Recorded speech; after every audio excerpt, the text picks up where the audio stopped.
Hello, beautiful souls. Thank you so much for clicking on this video. My name is Carolyn, and this channel is all about true crime, mystery, and anything abnormal. I highly recommend subscribing because this channel is definitely a vibe.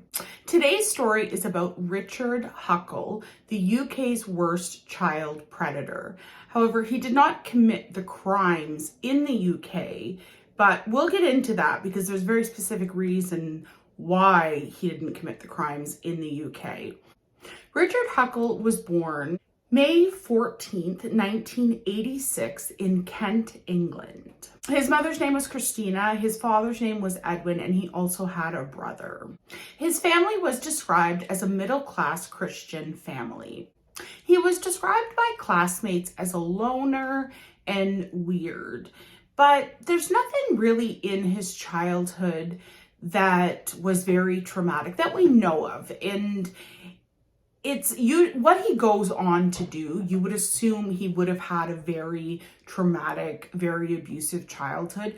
But from all accounts, it seems as though he had a pretty average childhood growing up. He did okay in school and he graduated high school.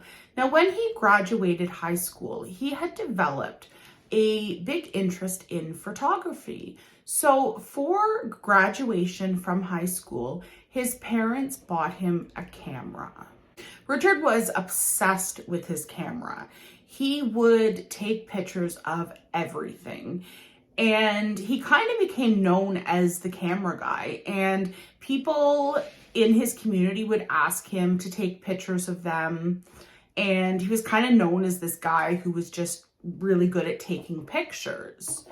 But the reason he wanted a camera was for not taking beautiful sunsets, nice portrait of a family.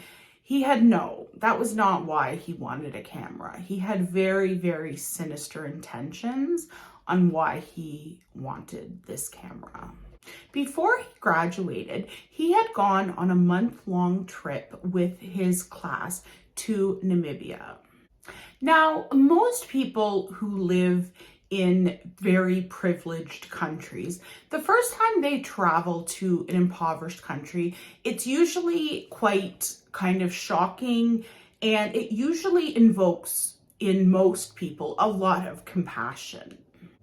But Richard had a very different take on seeing a third world country. When he was there, he did not look around and have compassion for the people who were living in such impoverished conditions.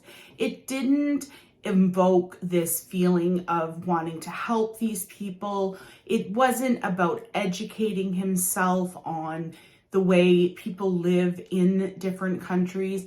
No. When he went, what he saw was perfect, vulnerable victims. And we don't know when Richard's obsession with children began, but we do know during this trip, he started to notice that these children would be very easy victims, because if you're in an impoverished country and there's not a lot of policing, parents are literally just trying to provide food that day for their children. They're trying to keep their children alive. So compared to a Western country, he realized that if he was going to abuse children, it would be much easier to do if he was in a third world country. So when he took this month-long trip that for most kids probably opened their eyes as to what it's like in the rest of the world outside of their own privileged lives, in Richard, he just saw a perfect opportunity. So after Richard finished high school, he was planning on attending university. He decided to take a gap year in between high school and going to university. And a gap year is much more popular in the UK than it is in North America. Basically, a gap year is just a year you take off school in between high school and university. People will sometimes travel or volunteer, and it's becoming more and more popular. And I wish I would have had a gap year. A gap year seems really, really cool to me. But while I was looking into this case, actually, it seems really interesting, and it's a lot more popular in Europe. And it kind of makes sense because if you live in I live in Canada, but if you live in Canada or the United States, you have to travel very far to get out of North America. For me, for example, I can take a flight for 7 hours and I'm still going to be in Canada. I live close enough to the United States that within a 2-hour drive, I could be in the United States. But if you really want to travel outside North America, there's much more distance that you need to travel. Comparison, when I've been to Europe, you can just kind of bop between different countries. So I think it's a lot easier, and maybe that's why it's a little bit more popular in Europe, because it's so easy to travel and see all these different countries. But anyways, I just think gap year, super cool, but not in Richard's case. So Richard was 19 years old when he was going to take his gap year. And his plan was to go to Malaysia. And the reason he would tell people he was taking this gap year, and the reason that he wanted to travel to Malaysia, was he thought that he could take a lot of really amazing pictures. And if you were a normal photographer, this makes a lot of sense.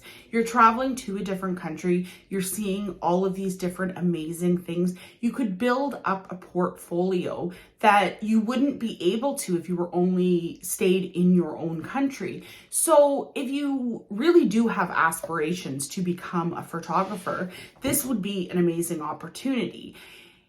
Richard had no intention of becoming a photographer. Everything to do with the camera, with photography, all of it was part of his sick obsession with wanting to essay children. That's why he got a camera. That's why he went to Malaysia. So he traveled to Malaysia thinking he could take these really unique pictures that would one day make him famous. And his pictures and videos would make him famous one day, but for all the wrong reasons. So Richard went to Malaysia with a group of students, and they all went with the help of a company called World Challenge, which would set up volunteer opportunities for people wanting to travel and volunteer their time. World Challenge set up a volunteer opportunity for Richard, but it was at an animal conservation center. And Richard was not happy about this because he was traveling because he wanted access to children. He had no interest in animals, and he definitely had no interest in taking pictures of them or doing anything to actually benefit the people of Malaysia. He was there because he wanted access to young children. So he decided, I'm not doing the whole animal conservation center thing. He eventually got placed in a school teaching English. And another thing about Richard is he loves the internet. So as he's volunteering to teach English to children at this school, he starts a blog. And in this blog, he is saying absolutely horrible things about the other people that were working there, other people that were volunteering there. He was saying horrible things about the children there. And the World Challenge company was just like, okay, this isn't working. So they pulled him out of the school. They reassigned him to a church to volunteer. It wasn't long after Richard started at this church that he was accused of hitting one of the children. At this point, World Challenge, they kicked him out of their company completely. They didn't want anything to do with him. They knew he was bad news, and they were not going to put him in any other positions. Now, obviously, hitting a child is absolutely a horrible thing to do, but it was probably the least horrible thing that Richard ever did to a child.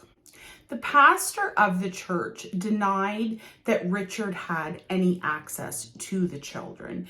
And we know this was a complete lie because later on, photos and videos of abuse that he was doing to these children would completely contradict what this pastor was saying.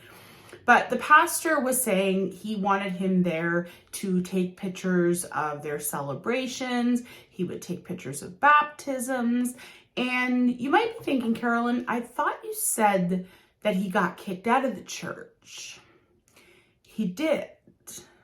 World Challenge, the company who organizes volunteers to go into the communities and finds them positions to volunteer at, they kicked him out. But the pastor went and rehired Richard on his own.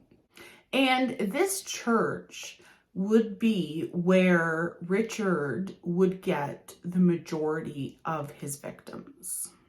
This pastor completely trusted Richard. Richard had just created the exact situation he wanted and the reason behind him going to Malaysia.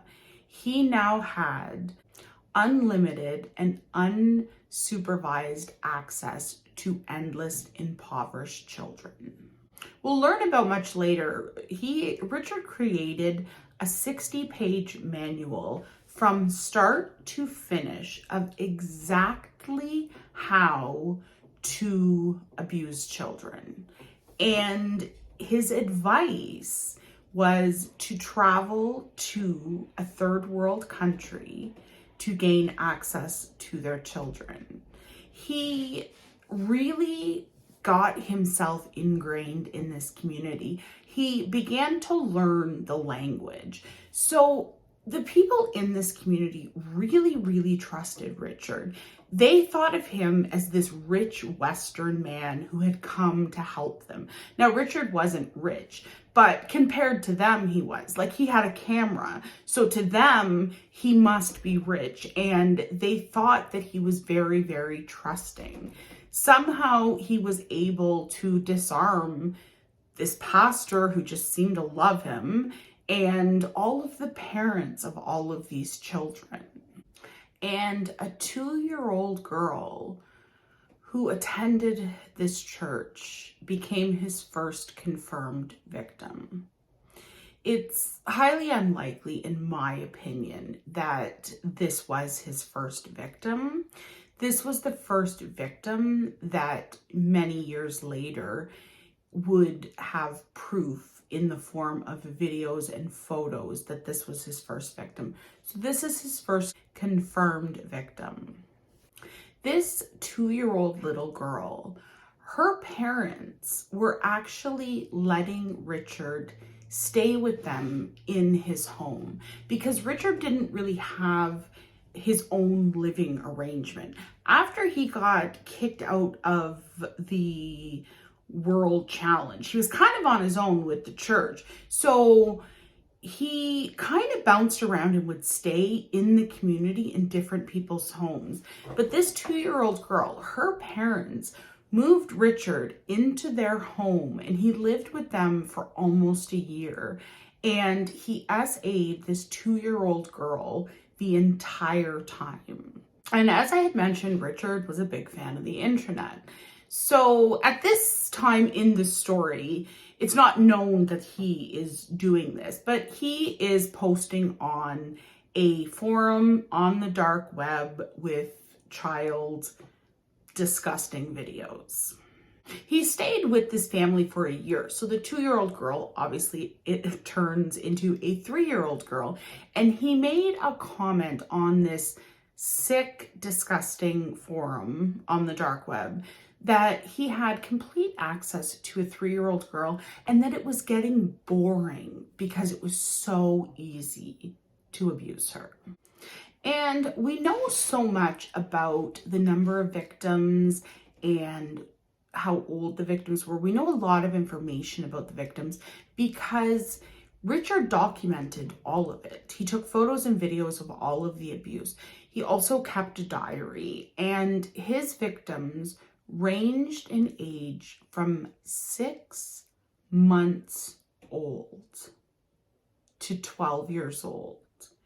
He would abuse both boys and girls. And 6 months is, I mean, anything against a child obviously is absolutely horrific. But 6 months old. When you find out what happens to Richard in prison, think about a 6-month-old baby being abused by him. But we're gonna keep going. So everything he was posting on the dark web to a website called The Love Zone. And there is not a single bit of love being shown to anyone, anytime on that website ever. It makes me sick that it's called The Love Zone. But at the time, it was one of the largest child I can't say it on YouTube, child videos, if you know what I mean. It was one of the largest sites in the entire world at the time. So to be part of this site, the site has very specific rules, and it has very specific rules because they are documenting and sharing absolutely horrific, obviously illegal videos, photos, advice. It's so sick. But basically, the rules of the site, they had to guarantee that anyone accessing the site was just as sick as they were, right? They don't want anyone in police or any type of authority able to access the site. So the rules for the site were you needed to upload original content at least once every 30 days. If you did not do that, your account would be deleted and you wouldn't be able to access the site. And they do this very specifically because for police to infiltrate these sites is very difficult, because obviously a police force in any country, anywhere in the world, they're not going to produce these types of videos or photos to get on these sites. So that's kind of how the site protects itself. So it makes it very difficult for any type of law enforcement to get onto the site and access this information. And on the site, it would also rank the members of the Love Zone. Honestly, saying it is just... So everyone who was on this site, they would get a rating. And basically, you would get a higher rating the more content you uploaded. And Richard was at the top. Richard had so much uploaded onto the site. Videos, photos. He had children of every age. It was just so horrific. But of all these horrific people on this site, Richard was one of the worst.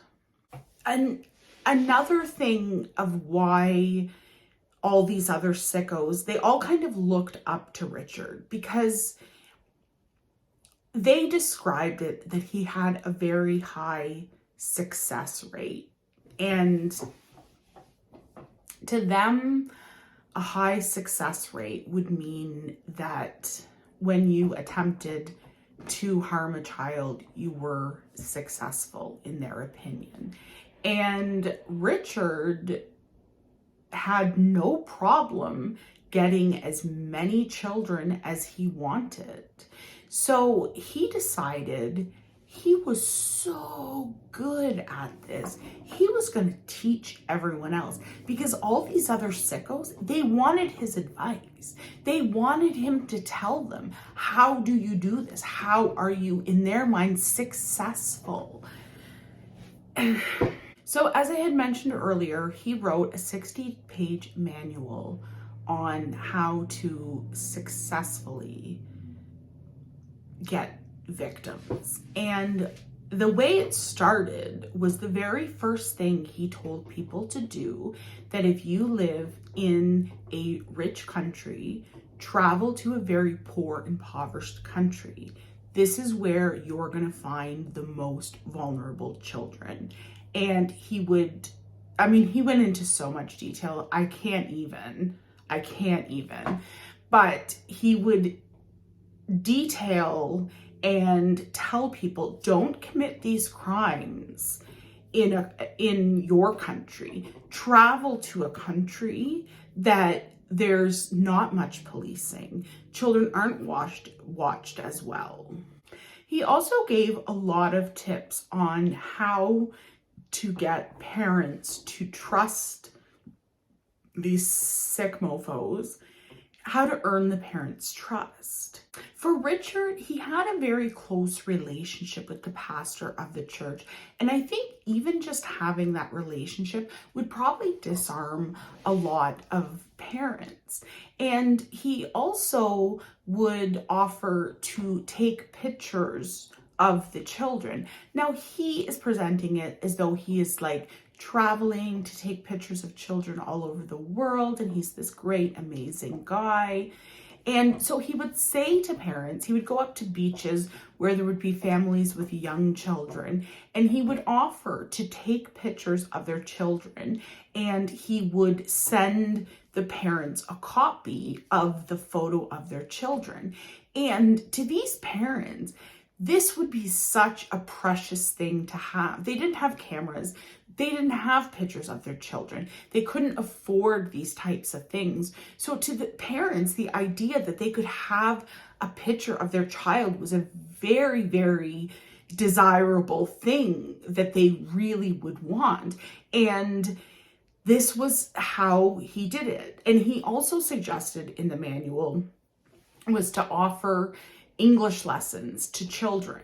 He said, because for him, he really used photography. He also offered English lessons, but in the manual, he said, listen, you don't need necessarily to be a photographer. You don't necessarily need to be taking pictures. You can just offer free English lessons, because parents whose children, if children are learning English, it's likely going to give them some opportunity in the future. And these parents they're probably so desperate to want a better life for their children, and learning to speak English would give them opportunities. And they have this Western man coming in saying, I'll do it for free. And they just think he's this lovely man who wants to help them, but he's not. So not only is he got the 60-page manual that he wrote, and he's giving a lot of information online, Richard also kept private diaries. And he created a 15-point system in which he would earn PEDO points. The scale was 1 to 15. And every single child that he abused, he would have them in this diary, and he would award himself points for how much abuse he was able to do to the child. And this was just to satisfy his own sick, sadistic fantasies. Richard originally went to Malaysia for a gap year and was planning to only be there for a year, but he had his ideal situation, so he was not moving home. Between 2006 and 2014, because 2014 is when he eventually will get arrested, in between that time, he spent the majority of his time in Malaysia. He would travel back to England quite often. He would visit his family. He would go home, and he would also travel to other countries. And his intention to travel to these other countries was to do these things to other children. In 2006, he traveled to Cambodia, and he had kidnapped a 4-year-old girl and a 6-year-old girl. He was never caught or punished for this. Richard also spent time in India. When he went to India, he got to know a pastor there, and he convinced this pastor to take him to an orphanage. And he told the pastor the reason that he wanted to go to orphanages was he thought that he could make promotional videos for the orphanage to show what was going on there and how in need children were, and they could use these promotional videos probably to get some types of donations. But that's not why he was there. Like, none of that was why he was there. He went to orphanages a lot, not just in this situation, he was in India, but in Malaysia, he would go to orphanages as well, claiming he's taking pictures and, you know, going as though he's somehow trying to help them. And they're probably so desperate for help that they'll take any help that they can get. And what he would do is he would take children and he would almost kind of say like he was going to take this child for a special day. So, you know, he would take a child to a park and, you know, maybe take them out for lunch or do something that this child would never have the opportunity to experience. He would also do this with children's birthdays. He did this through the church in Malaysia where most of his victims came from. He would say that, you know, I want to take them out for their birthday. And he would say, oh, I'm going to take them to this place to do this and do something special. And if that he was doing what he was saying he was doing, it would have been a really great thing, but he wasn't. He would take the children and abuse them and videotape it and put it on the goddamn internet for other sickos to look at. So between 2006 and 2014, Richard abused over 200 children. And the reason that we know how many children he did this to was because it was all in his diary where he would give himself points. And it would just say 4-year-old boy, 2-year-old girl, 1-year-old boy, 9-year-old girl.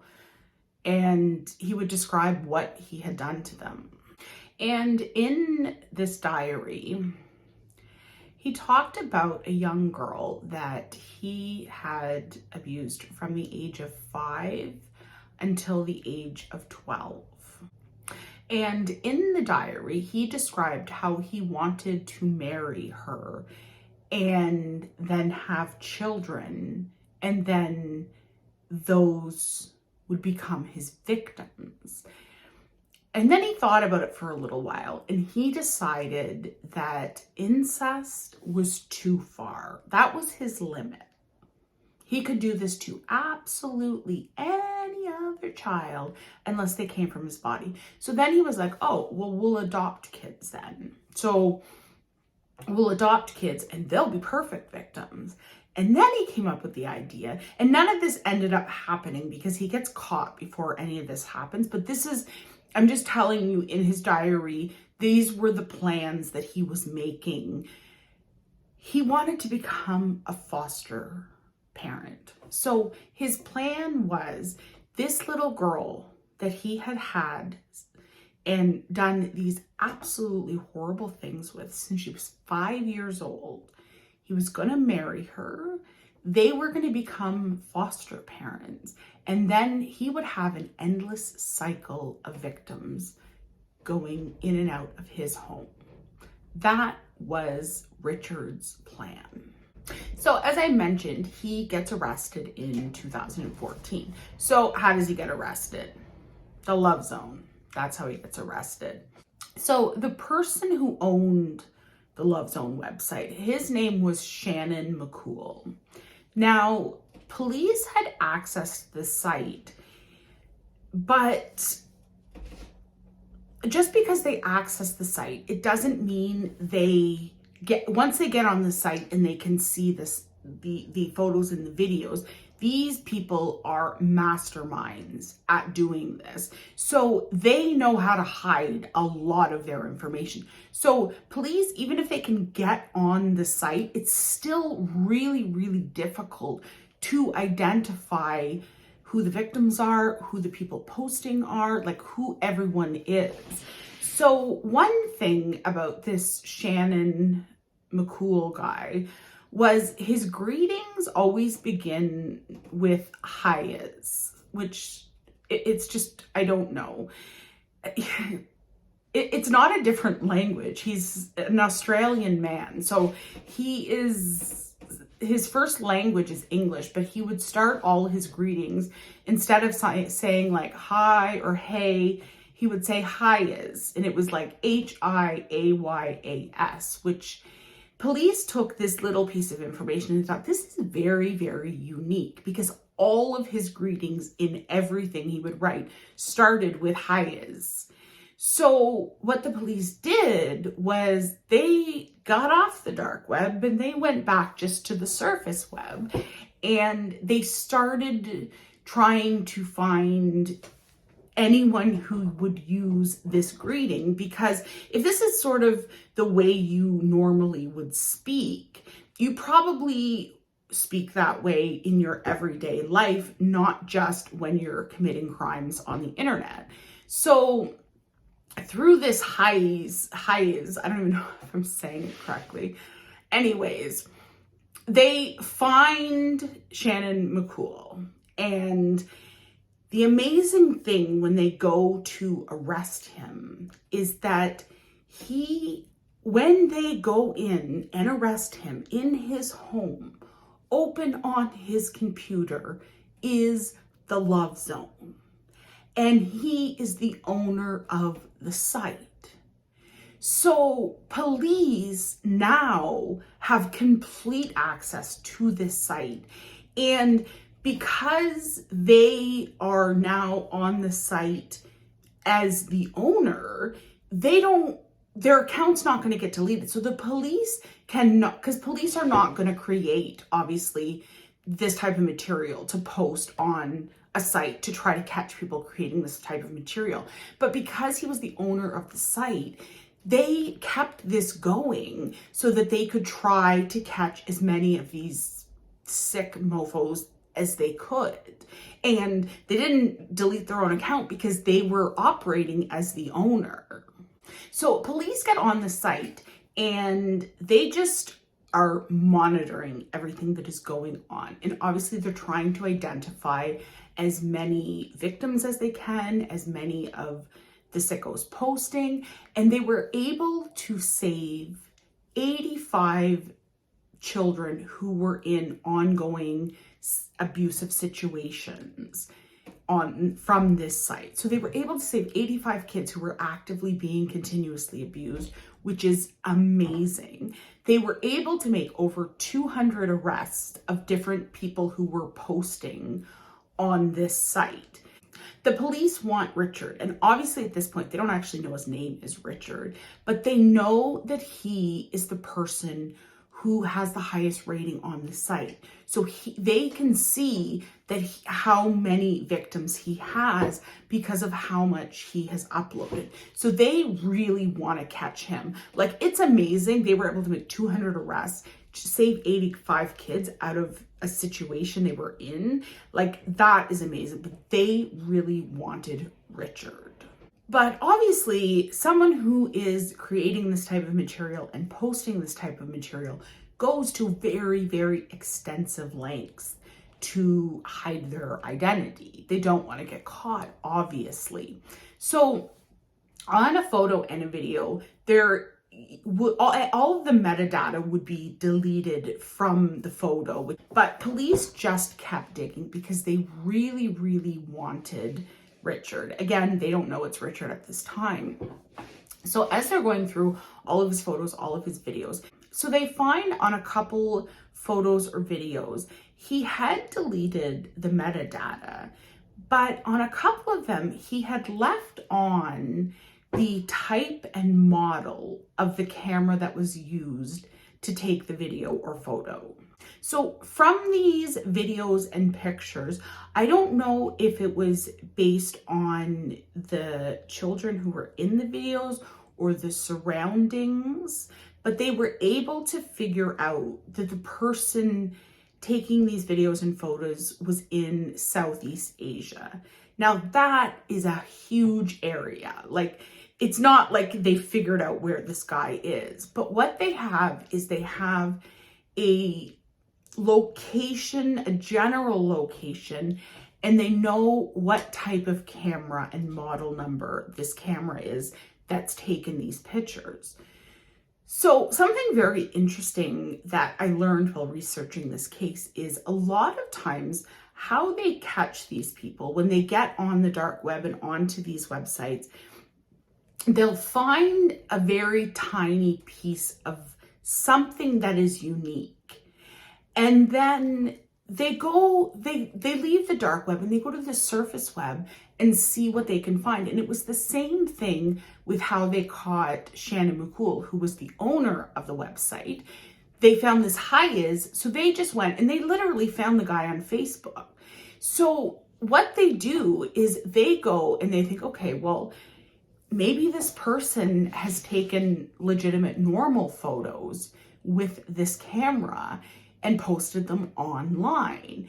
And in that situation, they probably didn't delete the metadata. So they go on and they search for pictures taken in Southeast Asia on the type of camera and the model of camera that was used.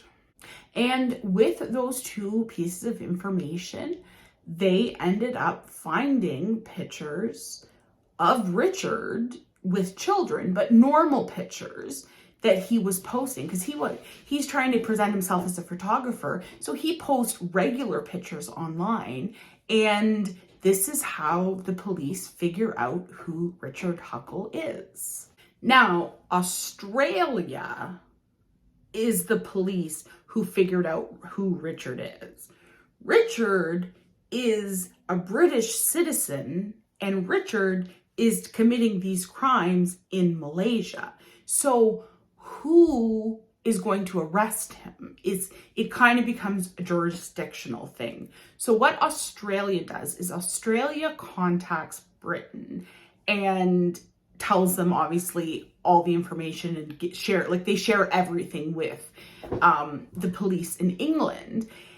And then England contacts the authorities in Malaysia, and they want Malaysia to arrest Richard because he's in their country and committing these crimes in their country. And Malaysia's like, nah, we're good. Malaysia didn't arrest him. Malaysia doesn't want to arrest him. They claim there's not enough evidence. And the evidence is absolutely astronomical in this case. There are over 20,000 videos and photos that Richard has created of him abusing children, but Malaysia's good. They're not interested. They had no interest in arresting Richard at all.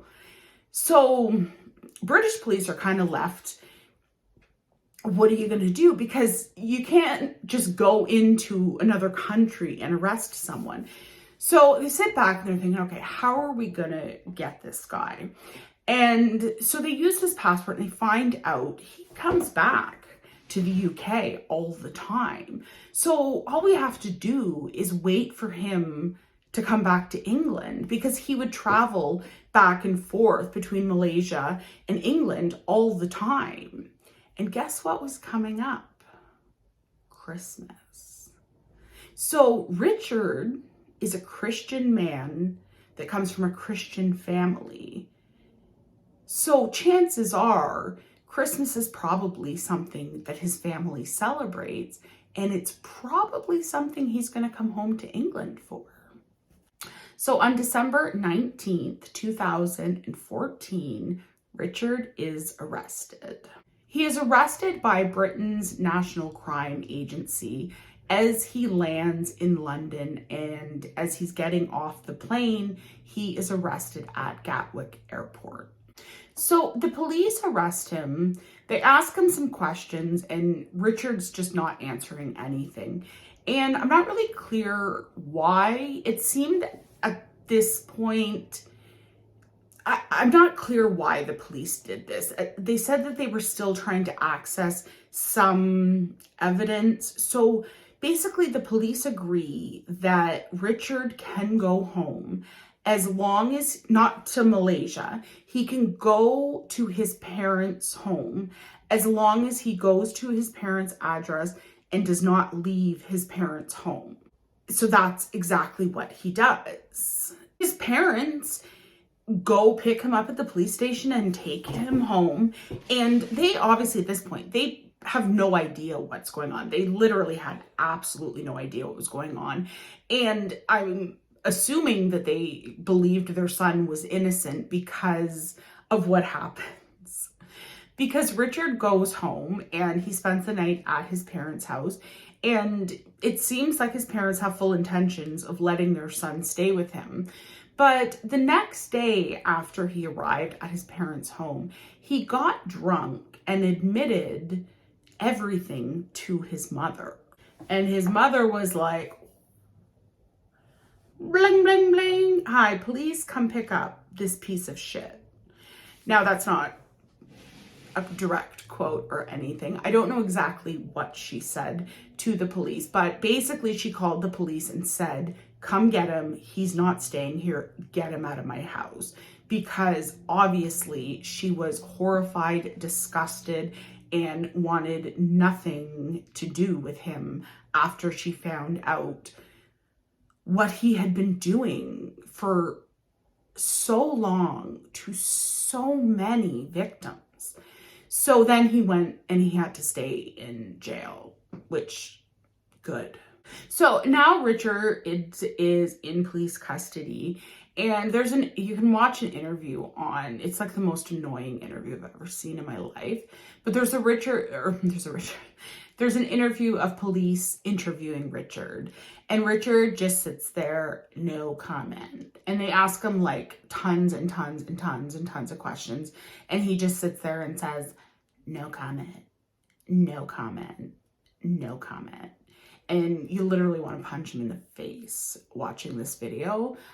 Go watch it if you want. It's a complete waste of time, but anyways, that's just my personal opinion.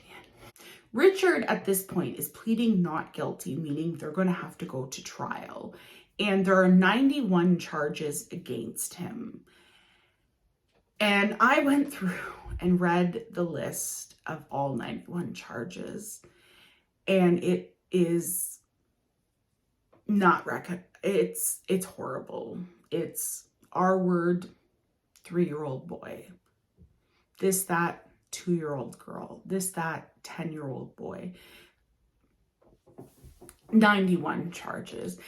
And as I had mentioned earlier, there's also 20,000 videos and photos of this. So they're trying to figure out, how are we going to have a trial? Because the police were traumatized by viewing all of this evidence. And they're thinking, how are we going to, like, they thought it would be too traumatic for one jury to actually see this much evidence, because and luckily there was all this evidence, because none of the children ever had to even answer any questions about any of this, because there was video evidence of all of it. So it was completely clear of exactly what would happen. And a lot of these kids were so young that they probably couldn't have explained what. Anyways, they have it all on video. They don't need the children to answer questions. They don't need the children to testify, anything like that. They have everything, but they don't want to traumatize a jury. So they're trying to figure out, what are they going to do with these 91 charges? And they kind of come up with this idea of maybe separating the charges and doing multiple trials, because that may be a little bit less traumatic for the jury. But thankfully, it never ended up coming down to having to do a trial, because in April 2016, Richard pled guilty to 71 of the 91 charges against him. And the charges were all charges between 2006 and 2014. It's unknown if he had victims prior to 2006. Most likely he did, because usually these types of people don't get caught the first time. And so we don't know. There may be children that he did do this to prior to that. In the charges, there was obviously the charges of the physical things that he did to the children, also producing CP, also the manual. And I can't say the words of the manual on YouTube. YouTube is very delicate about what words you use. But I really want to tell you the name of the manual because it's so sickening. So the first word is the P word, PEDO. You know, those people that do that? It was called the P word and poverty.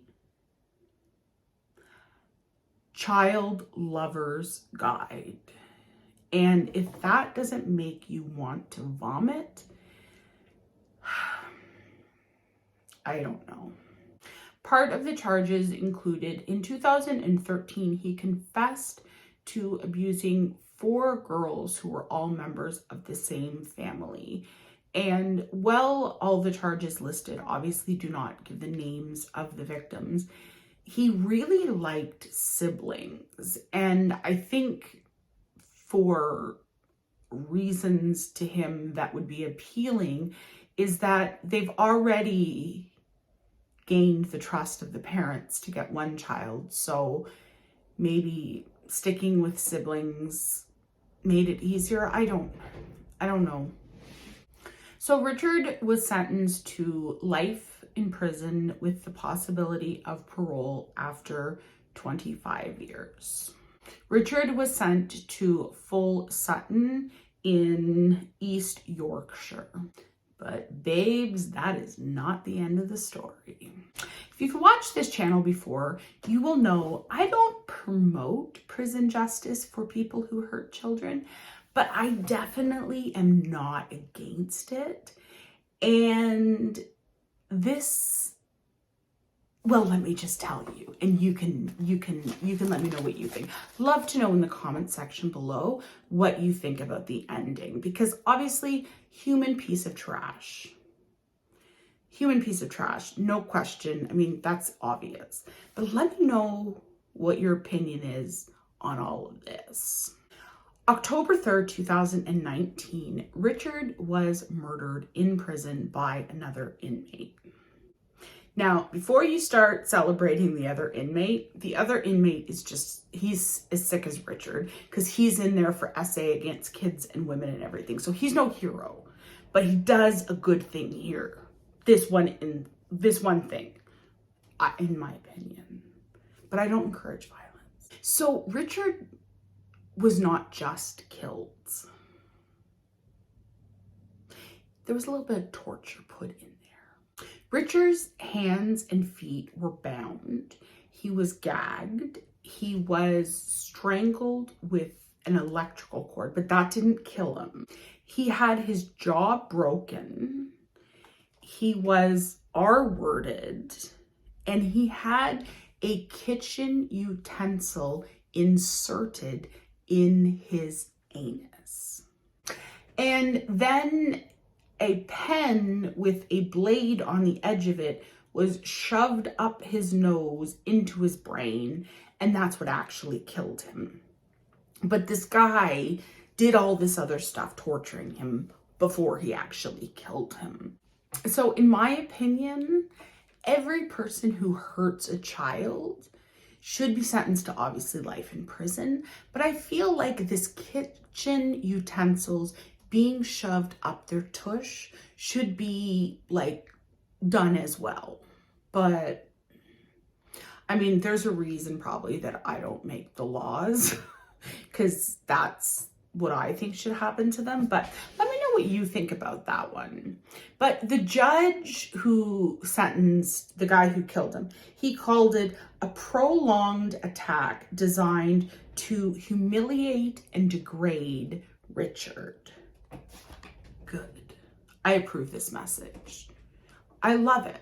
I do. And it is perfect poetic justice, in my opinion. So the guy who killed him, his name was Paul Fitzgerald. He admitted that apparently after he had done all this, he had also planned to cook and eat part of Richard, but I guess the prison guards, after an hour, decided it was maybe time to cut this off. I don't know. I don't know if the prison guards knew what was going on. Who knows what was going on in there. All I know is that what happened to Richard was chef's kiss. So Fitzgerald, the guy who killed him, on November 24th, 2020, he was sentenced to life in prison, serving a minimum of 34 years. But he was also in there on an indeterminate sentence. So I don't know if he's ever going to get out of prison, but it doesn't matter because he's just as sick. He's maybe not, he's sick, and he did similar things to kids that Richard did. So he is not a hero. He just did this one good thing for humanity. So the Malaysian government came out and made statements that sounded very politician-ish, saying how, saying all the things people wanted to hear. They're going to protect the kids, they're going to put all these things in place, and and they're going to help this and that and whatever. I don't know if any of that actually ever happened, because I watched this show and it was a reporter, I think he was from the BBC, I'm not sure, but he was a reporter, and he traveled to Malaysia, to the community where this church was, where the majority of his victims were. Like, the majority of those 200 victims all were in this one Malaysian community through this church. And when this reporter went there and he was interviewing people in the community, and everybody in the community denies that this happened. He went around to so many people in the community, and every single one of them is like, it didn't happen. I have no idea what you're talking about. This never happened. No. And there was one woman who was interviewed, and she said I don't know if she said it was impossible, but she said it couldn't have happened in Malaysia because these types of crimes only happen in Western countries. Like, she said, these types of crimes are a Western problem. Well, Richard Huckle is from England, a Western country. So I don't know. The reason I was so interested in what was going on in the community was because there's a lot of kids who are victims who need a lot of help because of this. And I really wanted to find out, like, what was done for these kids. Was there help provided for all of these children? And to me, everyone denying that it happened doesn't look like a good sign that the children would have gotten help. But I don't know if they're denying this happened because they don't want reporters coming to their community talking about this, because that makes a lot of sense to me. I could see being in a small community in Malaysia, you don't want reporters from all around the world coming to your community talking about this absolutely horrific thing that happened. So I don't know if maybe they deny it for that reason, which makes a lot of sense to me. It's also kind of concerning to me because I'm like, are they actually really denying it? to themselves and within the community. Like maybe they deny it to outsiders, but to themselves, are they admitting it happened? Because that is a lot of kids, that is a lot of trauma, and that is a lot of help that needs. So I really couldn't get an answer on, you know, if these children did get help. Now, the government of Malaysia claims that they did help the children. So it's very possible that maybe there was help given, and maybe they're just denying it because they don't want all of these people, reporters traveling in their community talking about this. Maybe that's what it is. I don't know. I hope that's the case. I really, really hope that that's the case. Yeah, so Richard, he is, well, it's great that he's dead. It's awful to say that, but someone like this, I mean, what other outcome could you possibly want? Yeah, so he is considered UK's worst child predator. So that's the end of today's video. I know today's video was pretty rough. It was probably, I think, one of the worst videos probably that I've done maybe so far. I don't know. I've done so many of these videos. They're all bad, but this one was really icky. Honestly, my mind is still on the 6-month-old. So I just want to say a huge thank you to everyone who supports the channel. So many of you who come back and watch every video and leaving comments and liking and sharing the video and going back and watching older videos. I appreciate you guys so much because I'm absolutely loving doing this. I'm really, really enjoying doing this, and I really appreciate you guys for coming and hanging out with me and listening to some crazy ass stories that I have to tell you. So I really hope you have an amazing day, and I will see you in the next one.